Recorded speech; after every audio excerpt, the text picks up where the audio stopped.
Few films have ever penetrated the human psyche like Martin Scorsese's Taxi Driver. Released in 1976, this dark, feverish portrait of isolation and urban decay shocked audiences and redefined the psychological thriller.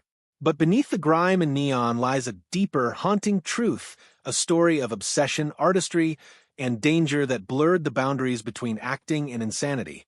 This is the untold story of Taxi Driver, how one man's loneliness became an American myth, and how far its creators went to make the nightmare real. That if this kind of story touches your heart, if you're someone who cares about truth, responsibility, and speaking up for the voiceless, please like this video, subscribe to our channel, and share it with someone who should hear it. Let's get started. The Birth of a Dark Vision. In the early 1970s, screenwriter Paul Schrader was living a life of collapse. Homeless, broke, and recovering from alcoholism, he roamed the streets of New York in a daze, consumed by despair. One night, after sleeping in his car for several days, Schrader realized he hadn't spoken to another human being in weeks. That moment of self-recognition, isolation so deep it became physical pain, planted the seed for Taxi Driver. He poured his breakdown into a script written in a feverish 10 days. Its protagonist, Travis Bickle, a 26-year-old ex-Marine turned cab driver, was the embodiment of alienation. "He was me," Schrader later admitted. "Travis was my blood." But when Schrader sent the script around Hollywood, it was rejected everywhere. Studios found it too dark, too strange, too violent.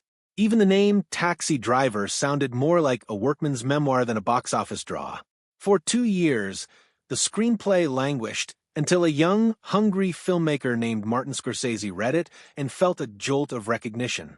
Scorsese, coming off Mean Streets, saw in Travis Bickle a character who mirrored the restless anger he saw around him in New York. The director called Schrader immediately. "I know this man. I want to make this film." 2. The city as character. To understand Taxi Driver, you have to understand New York City in the mid-1970s, a city collapsing under crime, poverty, and garbage strikes. Times Square was a maze of pornography theaters, drug dealers, and hustlers. The streets glowed sickly yellow under flickering lamps. Scorsese didn't want to clean that up for the camera. He wanted to immerse in it. He insisted on shooting in real locations, often at night, using actual cab drivers as extras. Crew members remember the smell of trash, the constant danger, the unpredictable people who wandered into frame. "We were filming in hell," one recalled, "and it looked like heaven on camera." Cinematographer Michael Chapman bathed the city in neon, grime, and steam, turning New York into a fever dream. The taxi's windshield became a lens between Travis and the world, reflecting a man trapped inside his own mind while the city swallowed him whole. 3. Robert De Niro becomes Travis Bickle. By 1975, Robert De Niro had just won an Oscar for The Godfather Part 2, but instead of taking a big studio film, he accepted Scorsese's low-budget, disturbing project. The fee was small, the risks high, but De Niro wanted the challenge. To prepare, he did something unprecedented. He actually became a cab driver.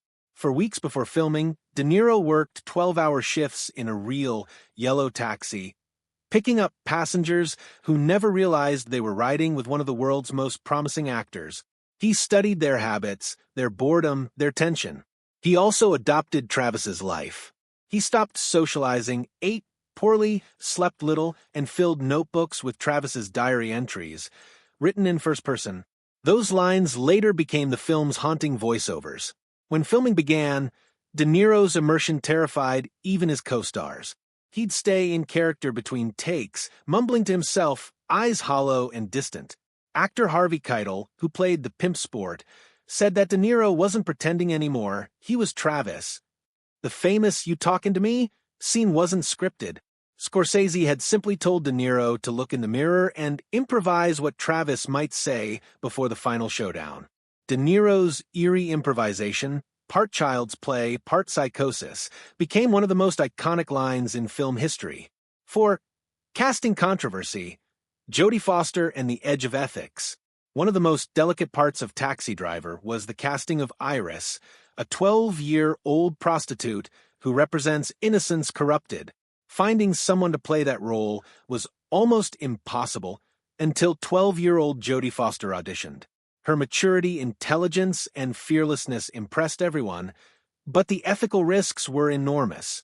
Scorsese, De Niro, and Foster's mother Brandy Foster worked closely with the Los Angeles Department of Child Welfare to ensure Jodie's protection. A psychologist monitored her on set, and her sister Connie served as body double for the most sensitive scenes. Even so, the film's portrayal of child exploitation sparked outrage. But for Jodie, it was a transformative experience. "It was the first time I realized what acting could really be," she said later. The role earned her an Oscar nomination and permanently marked her as one of Hollywood's most fearless performers. The aesthetic of decay, color, mirrors, and rain. Every image in Taxi Driver is deliberate. Scorsese and Chapman turned the visual language of the film into a psychological map of Travis's descent. Color, red, dominates in neon lights, taillights, blood, and even in the glow of Travis's eyes. It symbolizes anger, lust, and spiritual sickness. Yellow, the color of his taxi, becomes both prison and armor, the cab a moving coffin through the city's veins. Mirrors. Scorsese uses reflections to fracture Travis's identity. In the mirror scene, the camera doubles him, one man talking to his own delusion. Later, as violence escalates, reflections multiply. Shop windows, puddles, chrome. Travis loses sight of where he ends, and the city begins. Rain. The film opens and closes with rain washing over the streets. "Someday a real rain will come and wash all the scum off the streets," Travis says. The rain is his fantasy of purification, destruction as cleansing. Sound. Bernard Herrmann's final score, his last before his death, fuses jazzy melancholy with shrieking brass, oscillating between beauty and madness. The music embodies Travis's mental rhythm, calm, then chaos. 6. The slow descent. At first, Travis is merely lonely, an insomniac veteran unable to sleep or connect. But as the city's corruption becomes unbearable, his diary turns darker. He lifts weights, buys guns, shaves his head into a mohawk. The transformation feels both terrifying and inevitable. De Niro captures the gradual unraveling through small gestures, nervous blinking, clenched fists, rehearsed smiles. His physicality shifts from awkward to predatory. Scorsese amplifies the madness with technique, lingering close-ups, distorted angles, and long, suffocating silences. The camera begins to see as Travis sees, disoriented, disgusted, detached. Schrader once said, "Travis isn't the hero or the villain. He's the hole we all could fall into." That's what makes the film so disturbing, the recognition that his loneliness isn't alien, it's human. 7. Violence as revelation. The final act erupts in blood. Travis storms the brothel, where Iris is trapped and massacres her pimp and clients in a chaotic burst of violence. Scorsese shot it as pure nightmare, handheld cameras, erratic editing, and overwhelming sound. But the most shocking artistic decision came after the filming, the color of blood. The original footage was so graphic that the MPAA threatened an X rating. Rather than cut it, Scorsese chose to desaturate the color in post-production, draining the bright red to a sickly brown. The result was haunting, less realistic, more surreal, like a dream half-remembered. Scorsese later said the muted blood made the scene feel more psychological than physical. It wasn't about gore, it was about the cleansing Travis imagined. That scene ends in silence, a top-down shot of the carnage, the camera gliding over bodies like a soul leaving the room. It's one of cinema's most chilling images of moral ambiguity. 8. The ending, redemption or delusion.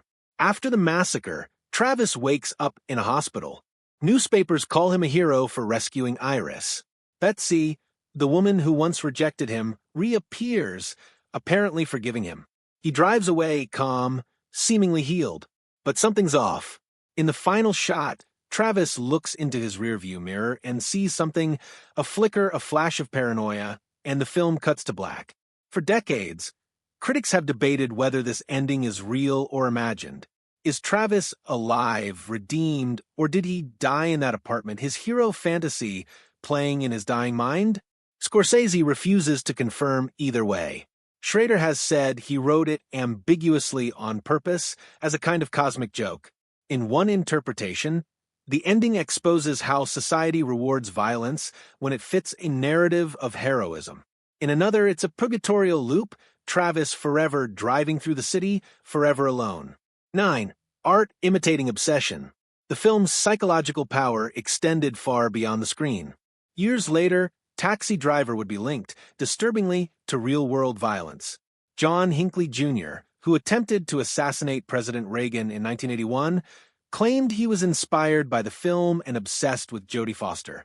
That tragic connection forced the world to confront what Taxi Driver had revealed. Not a call to violence, but a mirror reflecting the dark corners of alienation in American life. Schrader later said, "If the film seemed dangerous, that's because it was dangerous. We were staring directly into loneliness."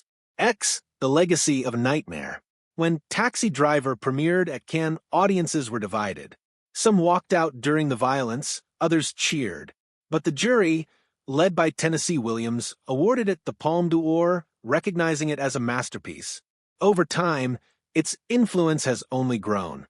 Every film about urban isolation, from American Psycho to Joker, owes a debt to Travis Bickle. The moody lighting, unreliable narration, and moral ambiguity became a new, cinematic language. Yet the film's true legacy isn't just stylistic, it's emotional. Taxi Driver holds up a mirror to our own capacity for withdrawal and rage. Travis's descent is frightening because it begins with something recognizable: loneliness, insomnia, disappointment. Schrader later described the story as a man's attempt to find a structure for his loneliness. That line captures why the film endures. In an age of alienation, whether through war, trauma, social media, or urban anonymity, Travis Bickle remains disturbingly familiar. 11. Craft, madness, and method. Behind the camera, Taxi Driver was a war of artistic obsessions. Scorsese and Schrader argued over tone, pacing, and interpretation. De Niro's method immersion frightened the crew. The New York location threatened their safety. Yet somehow, all these pressures coalesced into authenticity. Scorsese described it as filming fever. Every night shoot felt like walking through a collective hallucination. Even the smallest details, Travis's haircut, the diary entries, the improvised monologues, emerged from collaboration fueled by exhaustion and passion. Bernard Herrmann's music, recorded just days before his death, sealed the film's haunting identity. The score's mournful saxophone theme feels almost tender, the lullaby of a dying soul before the brass erupts into chaos, echoing Travis's mental collapse. The fusion of all these elements, writing, acting, sound, color, turned Taxi Driver into something greater than cinema. It became a psychological X-ray of urban America. 12. The Mirror Never Ends. Nearly 50 years later, Taxi Driver remains unsettling because it doesn't offer comfort. Travis Bickle isn't punished or redeemed. He's left to keep driving, trapped in the same nightmarish city. Scorsese once said that Travis is every man who feels invisible. In that sense, the film's darkness becomes a mirror for anyone who has ever felt ignored, disconnected, or angry at the world. The haunting truth of Taxi Driver is that it doesn't belong to the 1970s, it belongs to every age. Each new generation finds itself in that cab, staring out at the flickering streets, wondering how far alienation can go before it breaks into violence. As the neon blurs and the rain begins again, Travis's words echo like a prophecy. Someday a real rain will come and wash all the scum off the streets. The question that still chills us, half a century later, is simple. Was he wrong, or did he just speak the truth no one wants to hear?